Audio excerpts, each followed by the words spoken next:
l'objectif aussi d'organisation des 6 séjours pour l'été 2021 pour les enfants de 5 à 11 ans, ce qui n'a pu être fait donc, en 2020 suite à la crise sanitaire,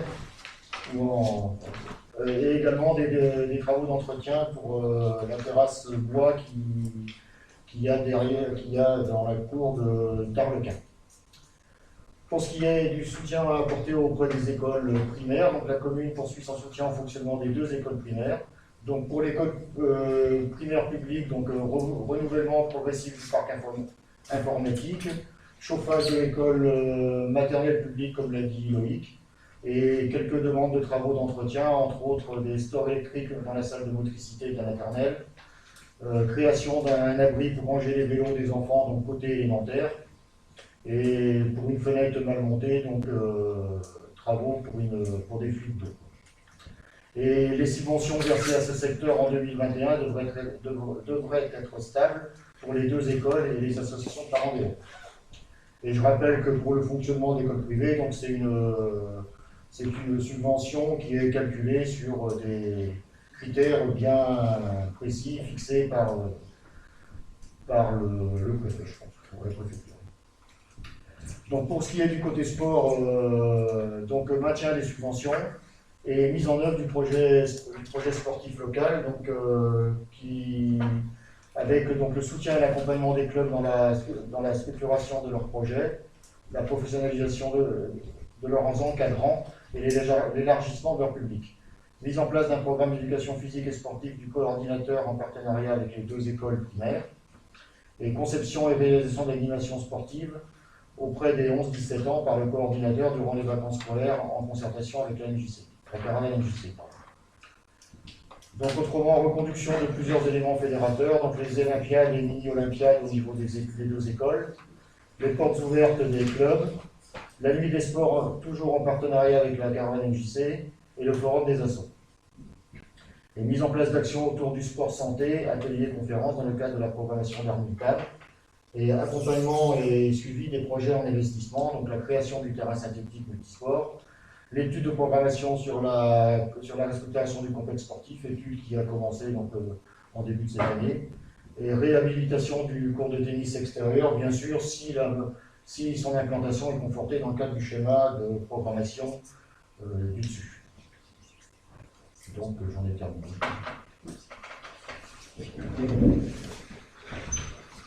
J'espère que je ne vais pas faire de redites parce qu'il y a beaucoup de choses qui ont déjà été abordées. Donc sur le cadre de vie de 2021, alors l'urbanisation, ça n'a pas été abordé, mais donc ce qui est envisagé, ce qui est déjà commencé, c'est la modification des PLU, la gare nord et terrain synthétique. Réaménagement de l'îlot Clémenceau sous sa forme plutôt opérationnelle, puisque en fait on espère pouvoir en tout cas faire une étude opérationnelle sur le périmètre 1 de l'îlot Clémenceau. Cet îlot Clémenceau générera certainement aussi un déficit budgétaire, de toute façon, puisque les premières estimations qui ont été faites dans le projet d'intention, en fait, montraient quand même des déficits, et ce qui nécessite aussi, pour des rééquilibrages, de continuer aussi à engager des études de faisabilité Vallon 2, notamment donc, qui sont inscrites au PLU. Alors, juste une précision aussi, sur le budget, n'est mis que la partie urbanisation et les zones d'extension. Une autre action sur l'urbanisation est en cours de conception et qui va être votée demain au conseil communautaire. En fait, c'est un accompagnement pour du renouvellement urbain à partir des maisons existantes. C'est-à-dire l'exemple d'une maison qui possède par exemple 1000 m², en fait il y aura, enfin si c'est voté demain, en tout cas il y a aussi, c'est en concertation avec la communauté de communes, il y a tout un programme en fait avec un accompagnement d'une maîtrise d'œuvre qui permettra aux résidents ou futurs résidents, parce que parfois c'est une cession de terrain, de pouvoir réaliser des projets qui permettent de densifier un peu ces terrains-là et d'aménager. Donc création d'Armiltam, pour la partie urbanisation, c'est surtout la place Saint-Martin là, qui va être concernée, l'aménagement de la place Saint-Martin, et puis la programmation pour le complexe sportif, on en a déjà parlé. Concernant l'espace public, l'étude prioritaire, c'est le plan global de déplacement local, avec des objectifs de sécurité, de fluidité et de mixité des déplacements. Ce qui nous permet, l'objectif de cette étude-là, c'est de pouvoir avoir une vision à moyen terme et dans les années à venir sur l'aménagement en fait, à faire dans notre cité, en particulier la partie urbaine, mais pas que, en fait. Ensuite, dans l'espace public, il y a également tout ce qui est entretien, hein, les modernisations de voirie, programme d'évitement, puis tout ce qui est sécurisation des carrefours, donc il y aura un budget là-dessus. Concernant toujours l'espace public, alors la poursuite, c'est l'installation des bornes d'apport volontaires qu'on peut plus faire cette année, l'achèvement de la modernisation de l'éclairage public, notamment côté Armiltam, et dans un budget supplémentaire, Loïc, tu as évoqué tout à l'heure, c'est-à-dire que ce ne sera peut-être pas dans le budget principal, ce ne sera pas dans le budget principal, a priori, c'est comme engagement des études de la rue Joachim du Bellay pour une réalisation en 2022. En fait, plutôt en milieu d'année. Et puis après, l'autre souci, c'est aussi l'adaptation des moyens nécessaires à l'entretien global de la voirie. Tout à l'heure, Evelyne a parlé aussi d'effectifs. Donc au niveau des services techniques, en fait, le premier objectif, c'est de faire que l'ensemble des effectifs soient présents aujourd'hui. Et puis après, il y a une réflexion aussi pour, en tout cas, enrichir tout ce qui est partie encadrement. L'entretien des espaces publics, donc on l'a déjà évoqué, hein, Zac des Vallons, en plus cette année. Et pour la première partie de l'année, donc il y aura un travail à faire en commission sur identifier les zones naturelles à faire évoluer au niveau biodiversité, puisque cette étude-là, qui serait programmée plutôt pour la deuxième partie de l'année, voire donc elle serait plutôt dans le budget supplémentaire. Patrimoine, bâtiment, bon, école, vous en avez entendu parler. Rénovation du patrimoine bâti, notamment une partie du budget sur la rénovation de l'église, hein, en fait. Et le centre technique avec des améliorations qui sont prévues chaque année aussi pour aussi améliorer les conditions de travail de nos agents. Et enfin, concernant donc, le budget annexe des lotissements, il n'y en aura pas en 2021, pas de prévu en tout cas. Et l'assainissement collectif, vous avez vu le budget tout à l'heure avec 730 000 € de programmés avec 3 rues principales, Saint-Martin, Joachim du Bellay, rue Pasteur. L'objectif de l'assainissement collectif, c'est donc on a une étude qui est faite avec sur un schéma directeur d'assainissement global avec la communauté de communes, puisque l'objectif à terme c'est que ce budget-là peut potentiellement en fait passer en intercommunal. Le travail qu'on a régulièrement à faire, hein, c'est évidemment de faire en sorte qu'il y ait le moins d'eau possible qui rentre dans les réseaux pour avoir le moins d'eau à traiter, enfin le moins d'eau usée en tout cas à traiter. Et c'est ce qu'on appelle le traitement des eaux parasites. Voilà pour ma partie, j'espère que je ne vous ai pas endormi. Oui, moi je voudrais juste par rapport à un des points de ton exposé là, sur la densification des vieux quartiers, en fait, donc, la possibilité de diviser son terrain pour en faire une deuxième maison. Effectivement, aujourd'hui, c'est des orientations qui existent au niveau urbanisation, qui peuvent être intéressantes. Seulement, tu disais, un propriétaire peut être accompagné, mais aujourd'hui, il y a vraiment des études beaucoup plus poussées pour une réflexion globale du quartier dans son ensemble. Est-ce que, quand on densifie, c'est peut-être pas qu'une seule maison, c'est peut-être plusieurs maisons du quartier qui vont être intéressées. Et après, donc, toute une réflexion de niveau par rapport à cette densification sur les aménagements de voirie, etc. Donc, moi, de ce que j'ai connaissance de ces densifications de quartier, c'est vraiment une réflexion collective et participative de tout quartier. Et pas simplement une mesure individuelle. Donc, on en parlera à la prochaine commission urbanisation, hein, puisque c'est prévu. L'action communautaire consiste à justement accompagner les gens. Mais ça ne veut pas dire que tu ne peux pas accompagner un quartier. Et l'action communale sera d'identifier les secteurs où la densification serait intéressante, possible. Et puis, donc, il y a déjà des éléments dans le PLU, hein, on a des OAP qui sont définis. Maintenant, l'idée, c'est d'aller plus loin. C'est un peu de même type que le travail qui a été fait, par exemple, sur le service sur la rénovation énergétique. C'est-à-dire qu'en fait, c'est une sorte de la rénovation énergétique. Vous êtes accueilli par une personne à la Comcom pour pouvoir étudier votre projet, puis voir ce à quoi vous avez le droit en termes d'aide, et puis comment vous orientez les choses. En gros, demain, vous aurez, si c'est voté demain, hein, parce que je présage, enfin, je ne vais pas aller plus vite que la musique, mais en gros, il y a 2 programmes, Bimbi et Bounty, qui s'appellent, et qui permettent justement de proposer, et avec des gens qui ont l'habitude de faire du renouvellement urbain et puis de l'aménagement urbain, proposer des aménagements qui permettent justement d'utiliser plus de terrain urbain pour pouvoir créer du logement, en tout cas. C'est ça, c'est bien d'utiliser un levier supplémentaire pour répondre à la demande de logement, quoi. Et par là, donc, moins consommer de foncier, agricole. Alors, c'est de la densification, mais c'est de la réorganisation, et surtout, vous l'avez dit, hein, et ça se résonne effectivement au niveau du quartier. Je pense que c'est pas un budget communal. Par contre, voilà, c'est une action communautaire avec une déclinaison sur la commune, et la commission va devoir se saisir de ce sujet pour bien l'organiser sur le territoire. Concernant les pôles ressources, donc en termes de communication, donc l'orientation c'est surtout là aujourd'hui, concernant 2021, donc de moderniser les outils, hein, et notamment donc refonte du site, hein, en particulier, mais pas que. Enfin, si tu veux en dire un peu plus.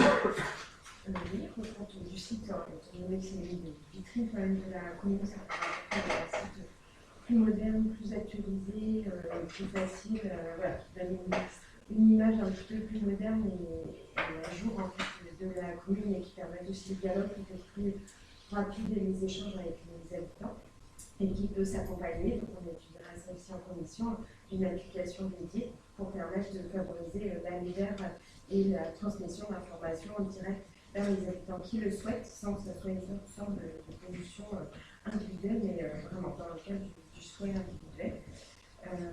Effectivement, la réorganisation de l'élaboration du fil, donc son format, etc., on est en cours en commission de s'interroger sur son format, voire intégrer certaines prestations qui sont externalisées aujourd'hui. Donc, comment est-ce qu'on peut l'intégrer dans nos compétences que l'on a aujourd'hui. Et puis enfin, peut-être en cours d'année ou en fin d'année, on envisagera de réfléchir sur la question des panneaux d'information qui sont sur la cam aujourd'hui, à côté de l'église, et qu'est-ce qu'on peut en faire pour 2022, quelle réflexion stratégique on a en termes d'implantation et de typologie d'outils. Et puis concernant les ressources humaines, donc on va surtout s'engager sur les lignes de gestion RH. Oui, effectivement, on avait déjà évoqué ça à titre d'information au dernier conseil municipal en fait de décembre, puisqu'on avait déposé le dossier, donc on avait indiqué, et on l'a indiqué au service quand on est passé pour les deux, qu'entre autres, un des grands projets pour nous sur 2021, c'était de mettre en place une instance consultative, qui est donc non obligatoire puisqu'on a 25 agents, mais qu'on souhaite effectivement pouvoir mettre en place avec une représentation de l'ensemble des services.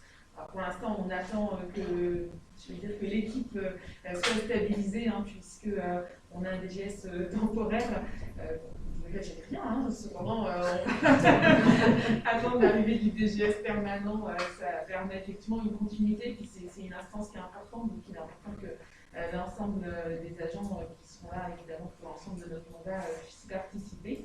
Au-delà de ça, on avait effectivement également indiqué dans notre ligne directrice RH qu'il y a une étude du CDG qu'on a souhaité sur le service technique pour voir quelles sont les pistes de réorganisation et puis d'optimisation tout simplement, dans le cadre à la fois d'un organigramme, du volume de travail, et puis voilà, d'une réorganisation globale.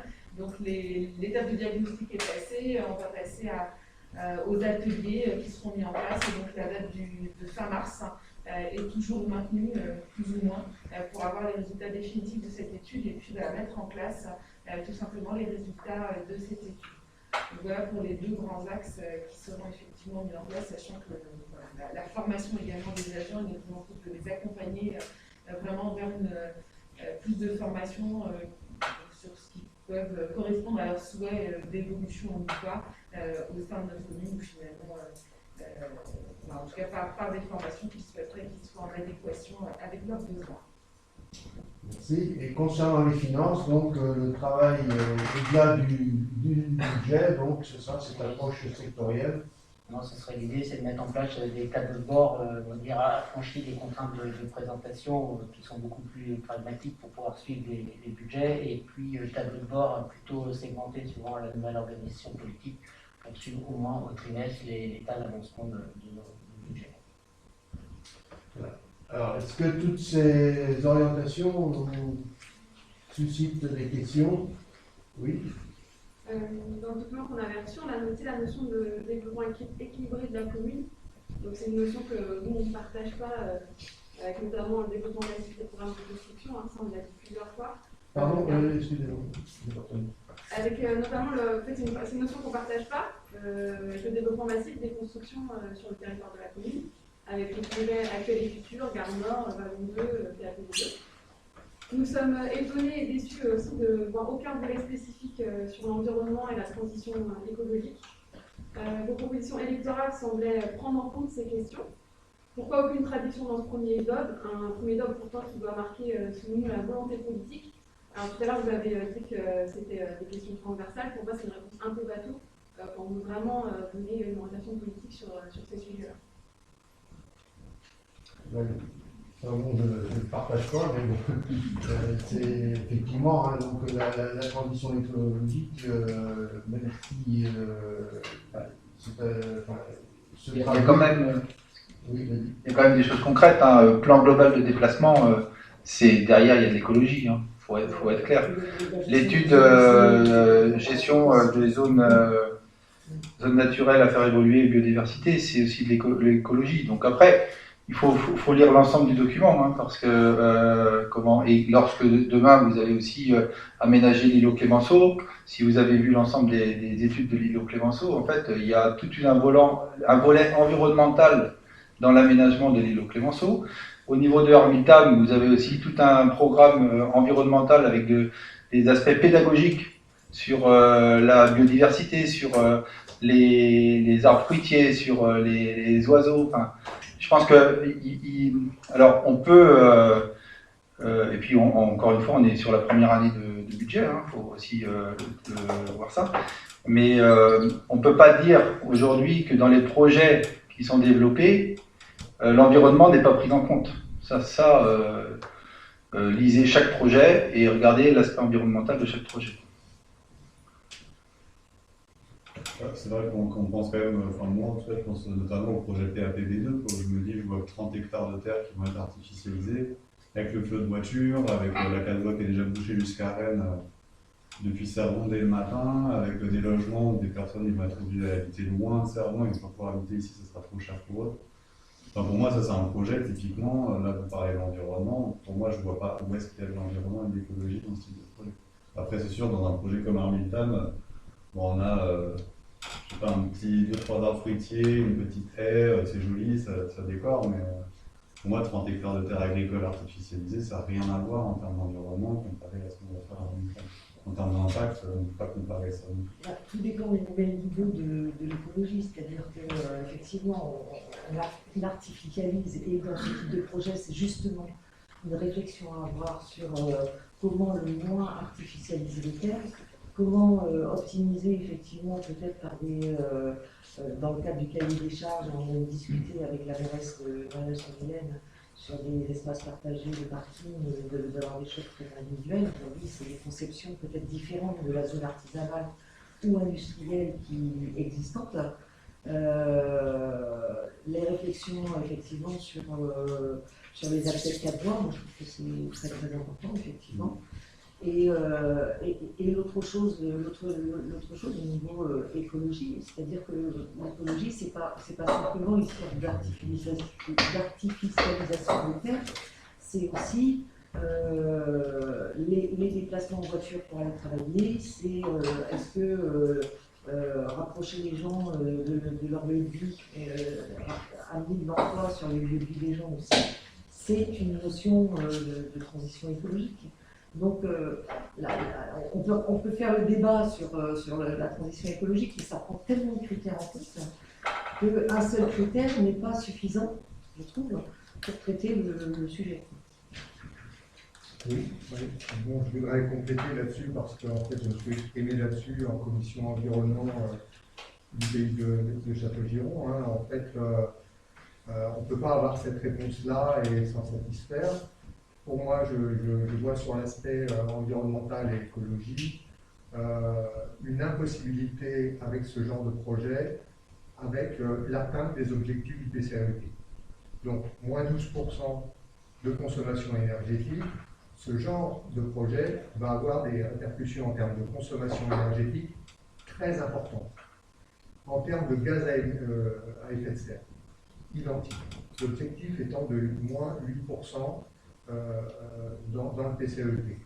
Ces augmentations de gaz à effet de serre par le transport, par les entreprises qui vont en émettre, amènent en effet à une impossibilité, à mon sens, de l'atteinte de ces objectifs. Alors, bon, on pourra toujours dire qu'on va faire des ombrières, on va faire en effet des parkings partagés, mais bon, il faut être réaliste. Si les objectifs doivent être atteints, si ce n'est pas simplement de l'affichage ce PCAET, où est-ce qu'on va avoir des gains compensatoires? Alors, à la dernière commission environnement du PCC, j'ai demandé à ce qu'on aille de manière plus éclairée, c'est-à-dire qu'on chiffre en effet les prévisions de dépenses énergétiques du PAPP2, les prévisions de gaz à effet de serre et les endroits où on va pouvoir les compenser ailleurs sur le territoire.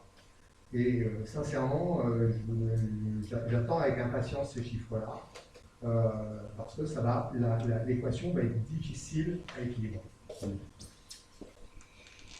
Bon, c'est une vision effectivement qui peut s'entendre. Par contre, aujourd'hui, quelle réponse peut-on proposer au développement qui suscite, qui génère ces besoins? Alors, est-ce que voilà, c'est une fuite en avant en externalisant un petit peu les choses, ou est-ce qu'au contraire on intègre et par contre on prend en compte toutes les contraintes que vous soulevez? Ça, on entend effectivement là, les problématiques de circulation, les problématiques de biodiversité, les problématiques de gaz à effet de serre. Voilà, si on ne veut pas avoir d'augmentation de gaz à effet de serre, il faudrait, si je comprends, ne plus voir de construction se fermer. Sauf qu'elles répondent à un besoin, ces constructions. Donc, c'est comment, par contre, on les accompagne pour qu'elles Pour limiter la casse. Pardon? Pour limiter la casse. Non seulement limiter la casse, mais ne pas développer le problème. Quoi. Enfin, pour nous, ça serait un côté de mettre un cahier des charges en place, comme sur les écoquartiers ou ce genre de choses. De créer un cadre qui permet à des entreprises. Quand on parle de Vallon Bleu, quand on parle de Clémenceau, effectivement, l'écriture du cahier des charges sera, le cahier des charges sera celui qu'on écrira. Mais en prenant en compte l'ensemble des problématiques. y compris la réponse aux besoins de logement de nos concitoyens. Voilà, aujourd'hui, on ne construit pas parce qu'on veut construire, on construit parce qu'il y a une pression démographique. Vous connaissez. Là-dessus, on n'est pas d'accord. Pardon? Là-dessus, on n'est pas d'accord. On le sait bien qu'on va au-delà de la demande. On crée la demande et les prix Non, je crois pas. Non, justement. Ça décrit pas la demande, je pense. Parce que...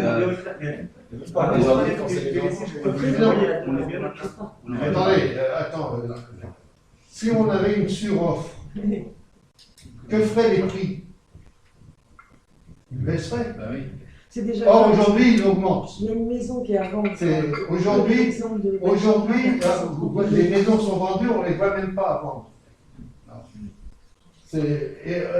On a des listes de personnes qui attendent un peu partout, là, qui se présentent un peu partout, chez les notaires, chez les agents immobiliers. Voilà. On a un fleurissement d'agents immobiliers sur la commune. Mais après, c'est pas pour autant qu'il faut forcément construire du logement de parpaing classique. Non, mais là, alors. C'est ça aussi, c'est qu'on peut aussi développer. Là, après, c'est une mixité entre la surface, le prix aussi final. Il ne faut pas oublier que les gens qui viennent, et vous êtes comme moi, vous regardez de temps en temps Facebook, ils sont contents de venir à Cervon, très contents de venir à Cervon parce que ça reste des prix abordables, notamment, et un cadre de vie relativement bien. Alors, ce qu'on est surpris parfois, c'est la critique qu'il y a sur de tels lotissements et la satisfaction des gens qui sont dedans. Franchement, il y a un sacré décalage, c'est-à-dire autant vous avez votre avis sur ce type de lotissement, autant quand vous allez interroger les gens du Vallon et de Main-du-Guet, vous avez des gens qui sont contents d'avoir acquis, je reprends un terme qui était il n'y a pas longtemps sur les réseaux sociaux, son petit coin de paradis. Donc il faut aussi regarder ce que les gens ont les moyens d'acheter. Tout le monde n'a pas les moyens d'acheter 1000 m² à Cervon-sur-Vilaine, ou d'avoir un terrain en bord de Vilaine, des choses comme ça. Donc il faut aussi faire en sorte que l'offre corresponde à la demande. Je pense que depuis plusieurs années, ça a été ce travail-là de faire en sorte que ça corresponde à la demande. Si demain il faut faire différemment sur le Vallon 2, intégrer un peu plus d'environnement, si on regarde aussi le prix de logement, la question ce sera demain les collectifs, pas collectifs. Je veux dire, autant on voit bien que ça n'a pas une image non plus très, très forte, les collectifs, n'empêche que c'est quand même ce qui répond demain, pour certains à une acquisition, à un pouvoir d'achat. Je veux dire. Donc il faut, le logement, c'est vraiment, soit on essaye de répondre aux besoins, soit on veut faire, si on veut faire un lotissement à 600 m² par parcelle ou à 800 m² par parcelle, on fera différemment, mais ce ne sera pas la même population que vous verrez. Je ne parle pas forcément de la taille, mais surtout des matériaux utilisés. Même les matériaux. Pour renforcer je vois des quartiers et des bazous, je ne sais pas si vous avez déjà été là-bas, il y a un éco-quartier avec des logements sociaux qui sont très agréables, avec des logements sociaux, avec différentes tailles de logements. Et c'est possible en fait de faire des choses écologiques sans forcément faire grimper les prix et avoir un hectare. Excusez-moi, mais c'est le moyen des habitants de Bazou-Souillet, là, justement. Ouais. Même chose à l'Ouest, d'ailleurs. J'ai une amie qui est Oui, non, mais vous avez sans doute le complément, mais le revenu moyen, je parlais. Voilà, on est sur des tranches. Sélectionner une population. C'est tant mieux, c'est une belle réalisation, mais avec une nécessité de revenus relativement au-dessus de la moyenne. Il y a du logement social, il y a du logement social écologique qui est créé là-bas aussi. Il n'y a pas que des beaux logements, effectivement, il y a des quartiers qui sont beaux, on voit les grosses maisons. Effectivement, il y a une mixité. Mais tout l'enjeu est là, mais encore une fois, je réfute le fait qu'il y ait une offre surdimensionnée à Cervon. C'est tout à fait le contraire. Et tous les indicateurs, ne serait-ce que les effectifs scolaires cette année. qui sont plutôt en stagnation, voire en baisse, parce qu'il y a, alors après c'est un autre sujet, parce qu'il y a un desserrement des ménages, parce qu'il y a un vieillissement de la population, parce que voilà. C'est un effet démographique. Voilà, c'est contre cette idée. C'est pas lié à la démographie. C'est à l'attraction de la deuxième couronne proche, etc. Parce que métropole, c'est hors de prix. Oui, il y a une attractivité pour la deuxième couronne, mais sur les chiffres de la démographie, c'est pas vrai. On est au-delà. Et c'est plus 10 000 habitants par an. Oui, et puis vous parlez des gens qui vont utiliser les transports, qui vont être sur la route et tout ça. Donc si vous ne les prenez pas à Cerdon, puisque c'est pas possible avant vers Rennes, comme les gens bossent à Rennes, parce que c'est comme ça, ils vont aller plus loin. Donc la distance est plus longue. Alors, effectivement, on peut, par rapport à ça, on peut avoir deux attitudes. Après, qui peuvent se concevoir. Hein. Ce n'est pas la nôtre. On peut avoir effectivement le fait de ne pas répondre à la demande que vous proposez, effectivement. Nous, c'est de contrôler cette réponse. C'est ce qu'on fait. Mais par contre, ne pas répondre à la demande, ce n'est pas contrôler le phénomène.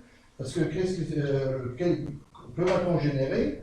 On va générer effectivement une pression immobilière qui est déjà qui est latente. Hein, on le voit bien. Regardez un petit peu, vous allez tous sur le bon coin, vous allez tous, les prix pratiqués en termes de logement. Il faut mieux être vendeur qu'acquéreur, hein, c'est clair. Bon, voilà, on va générer une pression immobilière. Qui dit pression immobilière dit mise à mal de la mixité sociale. Je pense que ça correspondait aussi à globalement un développement du pays, enfin, des départements, régions urbaines et compagnie. Et qui, c'est pas simplement la commune qui est ici, c'est l'ensemble de l'accueil des nouveaux habitants de la démographie qui a été réparti aussi sur l'ensemble des communes, quoi. En fait, il y a aussi des programmes globaux de développement. Alors ensuite, effectivement, la difficulté, c'est par contre d'accompagner au-delà du logement. C'est effectivement d'inscrire ces habitants, d'accueillir ces habitants dans toutes les dimensions. Sinon, là, d'où le programme, donc en termes d'équipement, en termes ambitieux, en termes d'équipement et de services. C'est tout l'enjeu de l'ensemble du projet.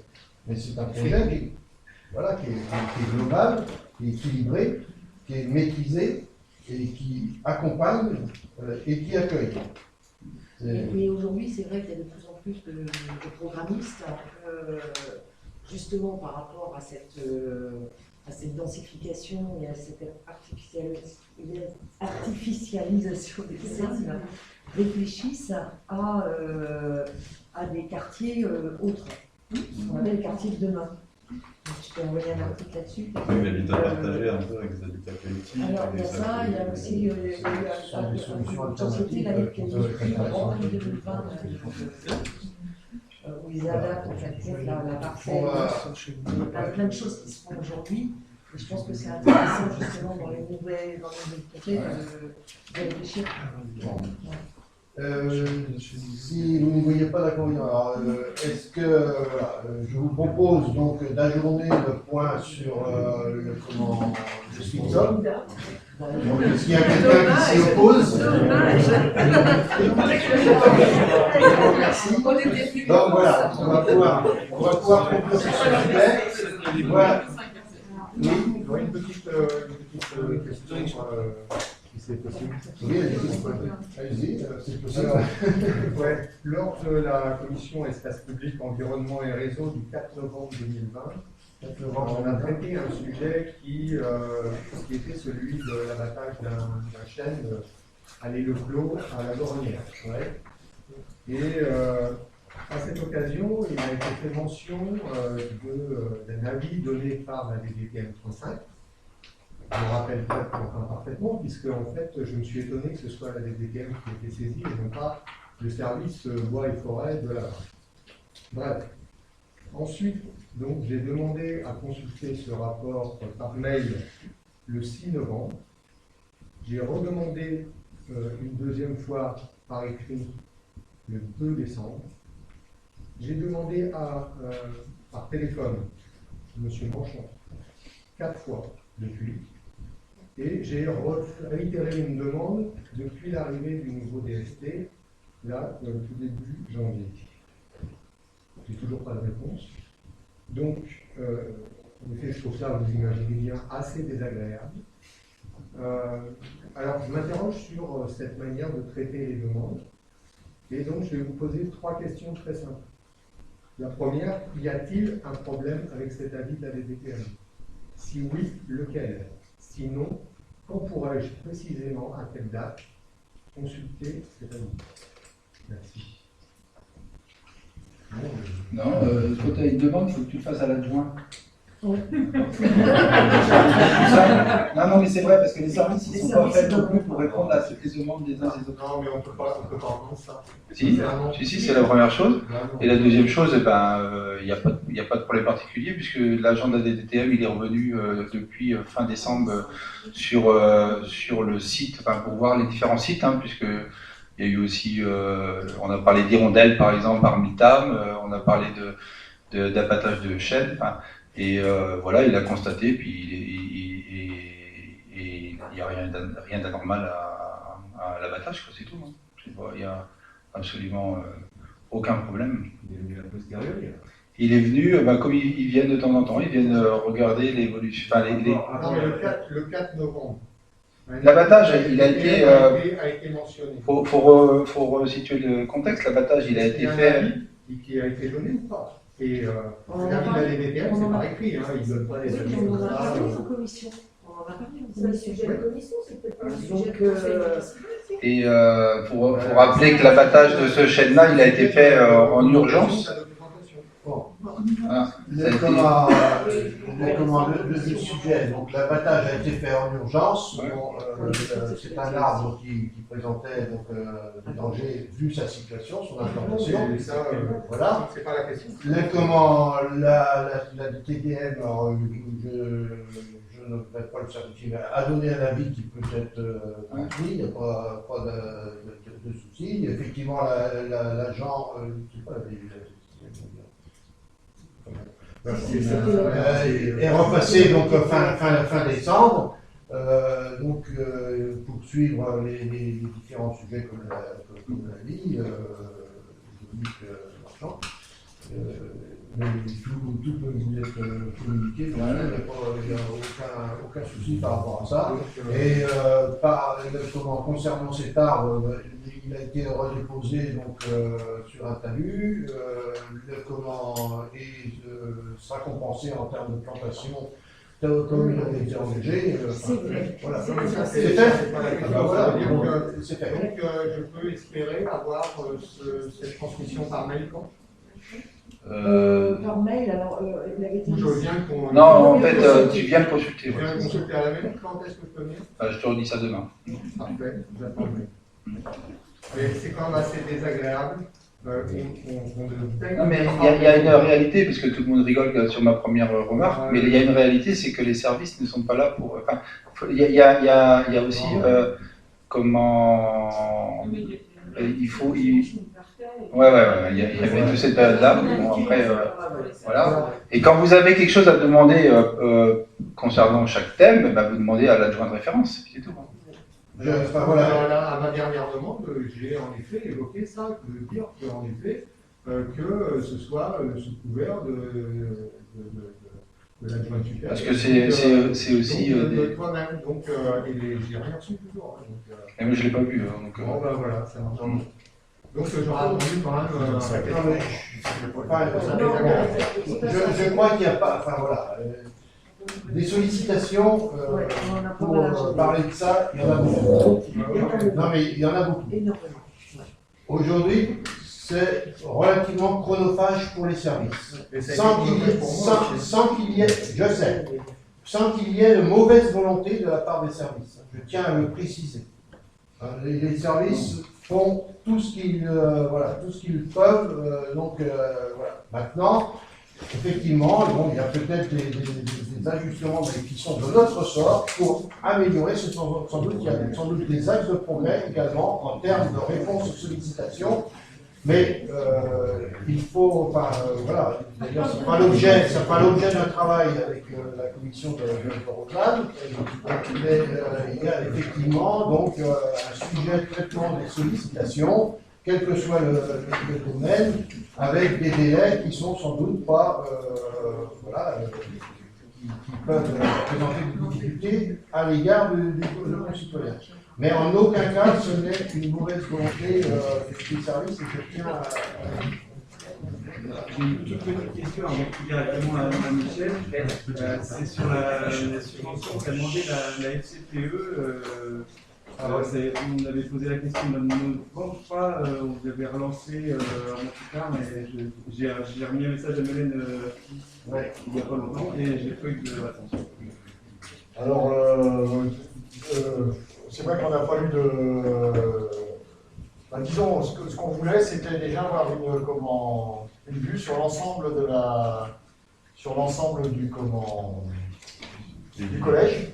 Pas du collège, des communes du collège, parce que...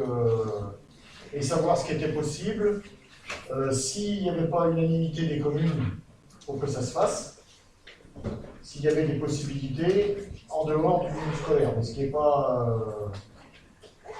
de toute façon, c'est pas... La subvention, elle est pour les Sarbonnais. Hein.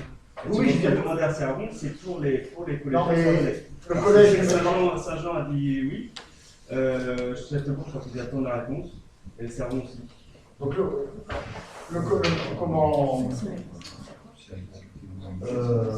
ils ne font pas que pour Servon, de toute façon. Ils font pour tout le monde. Ils font pour tous les élèves.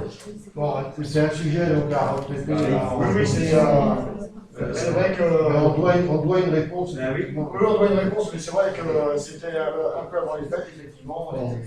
Voilà, on va clore. Donc, je voulais clore en remerciant donc les services pour la préparation de ce conseil municipal. Pardon. Ah, il y a Les DIA. les informations. Ah oui, on a les informations, effectivement. Donc, prenez connaissance des informations. Alors, donc, un certain nombre de DIA, donc l'attribution de marché dans un premier temps, donc concernant la signalétique et concernant la programmation complexe sportive. On peut passer. Donc ensuite, des DIA, donc dans la ZAC du Vallon. Voilà, on peut passer. ZAC du Vallon toujours. Concernant la Bilouière, donc un terrain non bâti, voilà, donc sur l'entrée du chemin de Colline. Ensuite, rue Georges Clémenceau, donc pardon. C'était un peu de terrain qui se trouve derrière le. Ah d'accord, oui, ok, d'accord, non bâti. Oui, ok. Ensuite, rue de Lannou, donc un terrain bâti. Ensuite, Le Bretin, un terrain bâti également. Et ensuite, on est sur le Gué, donc des terrains à bâtir. Rue Joachim du Bellay, mais c'est sur le programme du Gué également. Voilà. Ensuite, toujours le Gué. Voilà. Tristan Corbière, une maison bâtie, donc c'est à Gornière. Voilà. Et prochain conseil le 17 février. Donc, merci au service pour la préparation. Merci à Louis pour la présentation. Et merci à vous tous pour la qualité des débats.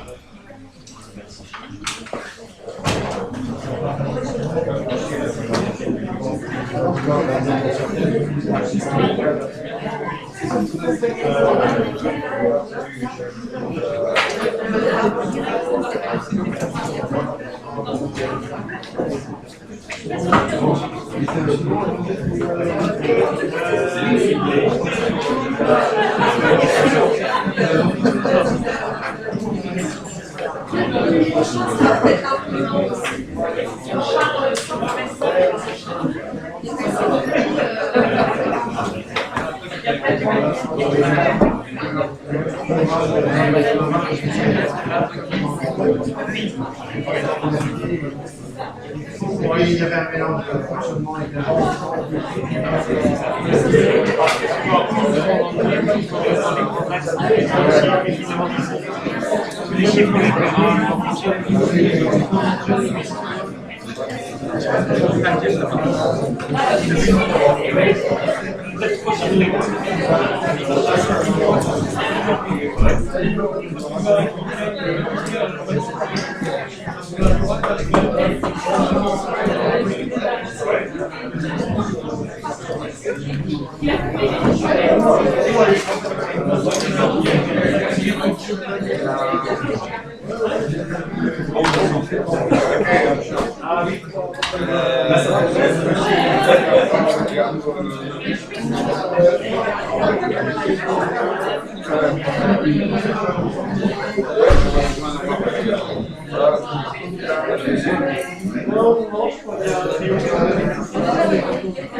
Merci bien, impeccable. On va travailler là-dessus. Moi, je vais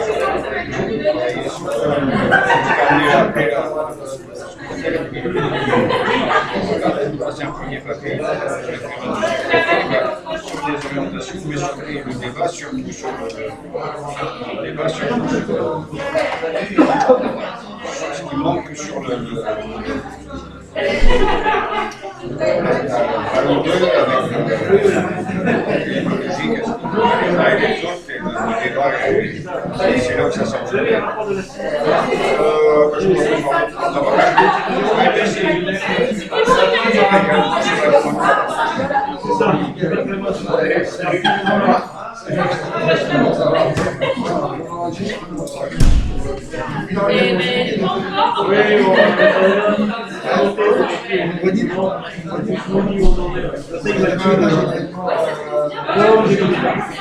La matinée, il ne faut pas leur donner un peu.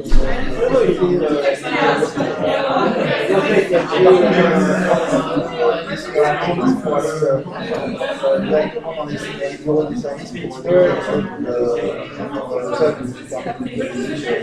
c'est d'abord au début que le comparativement n'est pas. Non, mais très bien. C'est ça que je suis au courant des contrats. Oui. Oui.